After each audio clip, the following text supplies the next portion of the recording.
পুরুষোত্তম পরম প্রেমময় শ্রী শ্রী ঠাকুরের রাতুল চরণে কোটি কোটি প্রণাম এবং শ্রদ্ধেয় ঋত্বিক দেবতা অধৈর্য যাজক এবং আমার ইষ্টপ্রাণ দাদা মায়েরা সকলকে আমার ইষ্টানুগত শ্রদ্ধা ভক্তি ভালোবাসা জানিয়ে আজকে আমাদের শ্রদ্ধেয় মলয়দার বাড়িতে মলয় মুখার্জিদার বাড়িতে আমরা সৎসঙ্গে উপনীত হয়েছি।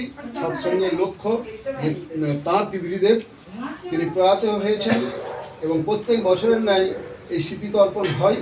ঠিক এমন এই মৃত্যুবার্ষিকীতে এই স্মৃতিতর্পণ উপলক্ষে দাদারা সকলে সমবেত হয়েছি। তিনি একজন দীক্ষিত ছিলেন এবং তাকে দেখার আমাদের ভাগ্য হয়নি, কিন্তু তার স্ত্রী মানে মলয়দার যে মা মাদ্রি দেবী তিনি কিন্তু বেঁচে ছিলেন এবং সৎসঙ্গ হতো, গোটা দুয়ার ভরে যেত, প্রচুর সৎসঙ্গে মানুষ সমাগম হতো। তো তিনি রেলওয়ের সার্ভিস করতেন।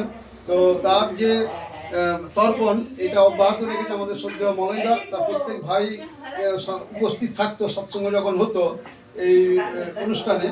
তো এই স্মৃতিতর্পণ ঠাকুরের বহু বলা আছে, আর তিনি ঠাকুরকে গ্রহণ করেছিলেন এবং ঠাকুরকে ধরে চলার চেষ্টা করেছিলেন এবং তিনি চলে গেছেন। কিন্তু তিনি বিদেহী অবস্থাতে যে আছেন, তিনি এই যে ঠাকুরের নাম গ্রহণ করে গেছেন, এই নামটাই কিন্তু সঙ্গে নিয়ে গেছেন।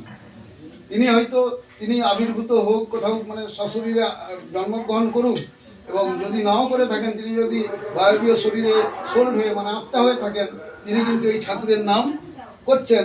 এবং এই আজকে যে তারকে উদ্দেশ্য করে আমরা তর্পণাদি করছি, তিনি কিন্তু সেটা প্রত্যক্ষ করতে পারছেন, সেটা তার মধ্যেও কিন্তু সেই ভাইব্রেশন কিন্তু পৌঁছে যাচ্ছে। এটা ঠাকুরের বলা। আমরা এগুলো অনুভূতির ব্যাপার, আমরা কিন্তু দেখতে হয়তো পাইনি খালি চোখে তিনি আছেন কি নেই, কিন্তু এইটা করতে হয়।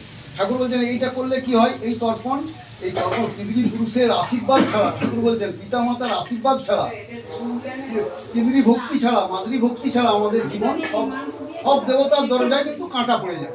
প্রথম ঠাকুর অঙ্কিচন্দ্র বলছেন যে পিতাই শব্দ মায়ের টান, সেই ছেলে হয় সাম্যপ্রাণ, ছেলের টান মায়ে আর মেয়ের টান বাপে, এমনতর ছেলে মেয়ে নষ্ট পায় না চাপে। পিতা শব্দ পিতা ধর্ম, পিতাই তপের নন্দনা, পিতৃপিতি চালিয়ে আনে সব দেবতার বন্দনা। তাহলে আজকে সেই যে পিতাকে উদ্দেশ্য করে, পিতাকে শ্রদ্ধা করছে, পিতাকে স্মরণ করছে, পিতাকে তাকে একটা শরীর দিয়ে গেছে, তার মধ্যে দিয়ে যে এসছে তাদের তো শরীরের মধ্যে দিয়ে, তার কাছে সে কৃতজ্ঞতা আজকে স্বীকার করছে। এই তর্পণের মধ্যে দিয়ে আমরা তার কাছে কৃতজ্ঞতা স্বীকার করছি এই প্রজন্ম রেখে যাওয়ার জন্য। এই প্রজন্ম যদি ওই কীর্তি চলনে চলে ঠাকুরকে ধরে, তাহলে আমাদের তর্পণের কিন্তু সার্থকতা। নাহলে বছরে একবার আমরা যে মানে এতে গঙ্গায় যে তর্পণ করি, ওই তর্পণের সাত্বিক সম্বর্ধনা নেই। এই যে ঠাকুর পরম পুরুষের সংস্কারে যে তর্পণ, ওই জন্য পৃথিবী পরলোক দেবা শ্রদ্ধা নাপজ্জা, তিনি প্রার্থনাতে, আমরা এই যে প্রার্থনা করলাম, এই প্রার্থনাতে আছে পৃথিবী পরলোক দেবা শ্রদ্ধা নাপজ্জা। পৃথিবী পরলোককে উদ্দেশ্য করে দুবেলাই স্মরণ করতে বলছিল পৃথিবী পুরুষকে। তাহলে শুধু একদিনের জন্য নয়, নিত্য নৈমিত্তিক। হয়তো তারা সশরীরে থাকার সময় যে কৃতজ্ঞতাটা বা যে ডিউটিটা আমাদের করার ছিল ওই পিতামাতার প্রতি আমরা করিনি, কিন্তু আজকে জীবন সামনে এসে আমাদের হয়তো ভুল ত্রুটি কিছু ভেঙে গেছে, যে পিতা আমার এত কিছু রেখে গেল বলে, আমার জীবন দিয়ে গেল বলে আমি এত কিছু করতে পারছি। এই কৃতজ্ঞতাটা যদি এখন ঠাকুরকে ধরে আমাদের জেগে উঠে, এখনও আমাদের করণীয় আছে। শুধু যে সশরীরে ছিল তখনই করণীয় ছিল তা নয়, এই সশরীরে শরীর চলে যাওয়ার পর, বিদেহ হয়ে যাওয়ার পরও কিন্তু আমাদের করণীয় রয়ে যায়। সেই করণীয়গুলো কিন্তু আমার দিকে করতে হবে। কি করণীয়? আমরা কীর্তিপথে চলবো, সাত্বিক সম্বর্ধনায় উনি দেখে খুশি হবেন যে আমি তো পারিনি, উনি অনুভব করবেন সশরীরে আবির্ভূত হয়ে গেলেও। আর যদি আত্মা হয়ে তিনি যদি থাকেন, বায়বীয় স্তরে আত্মা হয়ে যদি থাকেন, তাও অনুভব করবে যে আমার সন্তান সন্ততিরা এই যে কীর্তি চলনে চলছে, তাতে তিনি কিন্তু খুশি হবেন। কেননা একটা ইঞ্জিনের সঙ্গে সমস্ত বগিগুলো থাকে। একটা রেলগাড়ি সব বগিগুলো কিন্তু ইঞ্জিন নয়, একটা বগি ইঞ্জিন থাকে, বাকিগুলো সব জয়েন্ট জোড়া হয়ে থাকে। একটা গতিশীল হলে বাকি সব কিন্তু বগিগুলোকে টেনে নিয়ে কিন্তু চলে যায়। এটাও সেরকম। আমি যদি কীর্তি চলনে চলে, আমার ত্রিকুটিকুল, আমার সঙ্গে যাদের রিলেশন আছে, আমার পারিপার্শ্বিক এবং আমার মাদ্রিকুল পিতৃকুল সমস্ত কিছু, তাদের সঙ্গে যে রিলেশন আছে আমার, সমস্ত কিছু কিন্তু টানা হয়ে বেরিয়ে চলে যাবে একবার শুভের পথে। তাই কীর্তি চলনে চললে তাদের আত্মার ঊর্ধ্বগতি লাভ হয়, তিনি খুশি হন এবং আরও ঊর্ধ্বগতি হয়ে যখন জন্মগ্রহণ করবেন, আরও সদাচারী নিষ্ঠাবান ব্রাহ্মণের বাড়িতে। সদাচারী ব্রাহ্মণের যে সদাচারী হয় তা নয়, পৈতৃক সদাচারী তা নয়, দেখা যায় একটা শূদ্র মানে মুচি, সেও কিন্তু সদাচারী হয়। আমরা ভাবি আমাদের পয়সা আছে বলে সদাচার, না, সদাচারের নিয়মকানুন যারা মেনে চলবে সেই সদাচারী। শূদ্র হলেও সদাচারী। তাহলে পয়সা থাকলে ব্রাহ্মণ নয়, মানে বিপ্র, তিনি হচ্ছেন বিপ্র, ঠিক আছে? 4 বর্ণের মধ্যে তিনি বিপ্র। আবার শূদ্র যিনি শুদ্ধ বর্ণের, এখান থেকে আমরা ছোট জাত কেউ নয়। এখানে মুচি যে জুতা সেলাই করে চরমকার, সেও ছোট নয়, সেও যদি সদাচারী। যেমন বিবেকানন্দকে যে স্টেশনে দেখে, ওই রাজস্থানে কোন স্টেশনে কত লোক কত কিছু বোকাচ্ছে, তত্ত্ব কথা শুনছে, কিন্তু ওই একটি মুচি কিন্তু খোঁজ নিয়েছিল, মহারাজ আপনার কিছু খাওয়া হয়েছে?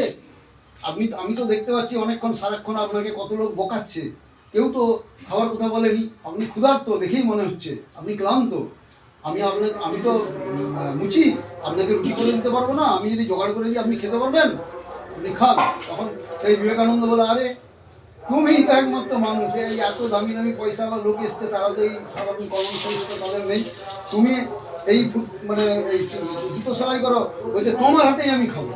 বিবেকানন্দ তার হাতে খেলে অত বড় সন্ন্যাসী, বোন নাসি দিয়েছে। তাহলে ওই জন্য সদাচারী নেই তো, যে অনিষ্টবিহীন রয় তার হাতে অন্ন পানীয় বীজবহনই হয়। তাই সদাচার পালন করতে হবে আমাদের। এই যে অন্ন পরিপাক করছি, এই যে রুটি ভাজছি, খাদ্যদ্রব্য প্রস্তুত করছি, সেটা যথারীতি আমাদের সদাচার পরায়ণতা পালন করতে হবে। হাইজেনিক ল মানে স্বাস্থ্যের বিধান। বেশি চটকাচটকি, বেশি ঘাটাঘাটি, হাত প্রয়োগ জিনিস, এগুলো ভালো না। এগুলো শরীরে নানা রকম দূষণ ঘটে যেতে পারে। হ্যাঁ, সেরকমভাবে খাদ্যকে ভালো করে ঢাকা দিয়ে রাখা। এই যে প্রসাদ পরিচ্ছদগুলো, আমরা পূজায় দেখা যায় বিশ্বকর্মা পূজার প্রসাদ খেয়ে অনেকে অসুস্থ হয়ে গেছে। হ্যাঁ, লক্ষ্মী পূজার প্রসাদ খেয়ে অনেকে অসুস্থ হয়ে গেছে। কেন? নানা রকম ইনফেকশন ঘটে গেছে তাদের। তার ভালো করে ধোয়া নেই, তারপর খোলা অবস্থায় থাকে প্রসাদগুলো। তাই সংরক্ষণ, ঠাকুর অনুকূল আমরা প্রত্যেকটা জল নিবেদন করলে জলকে পরিষ্কার করে ঢাকা দিতে হবে। খাদ্য নিবেদন করলে, অন্ন নিবেদন করলে ভালো করে ঢাকা দিতে হবে, দিয়ে তার মন্ত্র আছে, সেই মন্ত্রগুলোকে নিবেদন করতে হবে। প্রত্যেকটা মানুষকে এইভাবে যদি আমরা সেবা দিই, তাহলেই কিন্তু সার্থক সেবা হবে।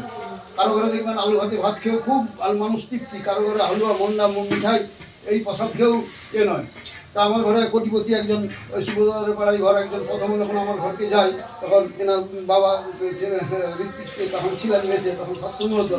প্রথম যখন গেছে, আমাদের তো আমাদের গরিবই ছিলাম খুবই, তো বাতাসা ঘরে যা ছিল বাতাসা দুটো দিয়ে রেটে আর একটু জল দিয়েছি। তার বসার জায়গা নেই, একটু মাটির ঘর, সে বাতাসার জলটা খেয়েই বলছে যে আরে বাবা, এরকম তৃপ্তি তো কখনো পাইনি, দুটো বাতাসার জল খেলাম। তাতেই বলে যে কত সুন্দর এইসব ভাঙাভুঙি ঘরে কত সুন্দরভাবে বিছানা আছে, ঘর যেহেতু মাটি ভালো না, কিন্তু কত সুন্দর বিছানা আছে। আর আমাদের দেখো চারদিকে ঘর দুয়ার, চারদিকে হেতায় ঝুলছে, হতায় ঝুলছে, হ্যাঁ, এরকম। আর এই তৃপ্তি, তাহলে দেখুন মানুষ বলবে। অতএব মানুষের পরিচয়টা কি? ব্যবহার। আপনি যতই দেখবেন টাকার ব্যবহারে লোক খোসামতি করতে হচ্ছে, টাকা দেখালে, টাকা বা বিষয় দেখিয়ে লোককে আকর্ষণ করা, এটা খোসামতি হয়। কিন্তু ব্যবহার দিয়ে যখন আপনার থাকবে, একটা লোকের যদি থাকে, সেটা ধরেন খাঁটি। তাই আজকে আমরা সৎসঙ্গে সৎসঙ্গ হচ্ছে, এই সৎসঙ্গ থেকে আহ্বান করবো নানা রকম জীবন বৃদ্ধির কথা, যেটা আমাদের জীবনে নিত্য সবাই প্রয়োজন। যার অর্থ আছে তারও প্রয়োজন, যার অর্থ নেই তাও প্রয়োজন। যারা গরিব, ধনী মানে ধনের আশায় গরিব পেটের দেয়, সরকারি চাকরিজীবী উচ্চ পদাশয়, মানে প্রত্যেকেরই সমস্যা আমাদের আছে। যারা ধনী তাদেরও আমাদের সমস্যা আছে, যাদের ধন নেই তাদেরও যেন সমস্যা লেগে আছে তো। তাহলে এই মনের যে ভাবটা, এই মনের ভাবটাকে কীভাবে দূরীকরণ করবো, এই ভাবির সাথে ভাব করে আমার দিকে কিন্তু দূরীকরণ করতে হবে। আমাদের শ্রদ্ধেয় ঋত্বিক দেবতা আমাদের আছেন, দেবুদা, এবং আমাদের সুব্রত মহাপাত্র ঋত্বিক দেবতা আছেন, সুব্রত মহাপাত্র দা, তাদের কাছ থেকে সুন্দর করে এই সংসারের এই যে ঠাকুর যে সংসার দেবতা, এই সংসারের সমস্ত কর্ম, সংসারের দিকে কীভাবে সমস্তটাকে ব্যালেন্স করে চলবে। বনে যাওয়ার, জঙ্গলে যাওয়ার সন্ন্যাসীর দরকার নেই, এই সংসারের মধ্যে ব্যালেন্স করে সন্ন্যাসী হয়ে থাকা, সেই পদ্ধতিটাই ঠাকুর দিয়েছে। ঠাকুর যে বনের সন্ন্যাসী চাই না, আমি সংসারের সন্ন্যাসী চাই, নেতাই চাই।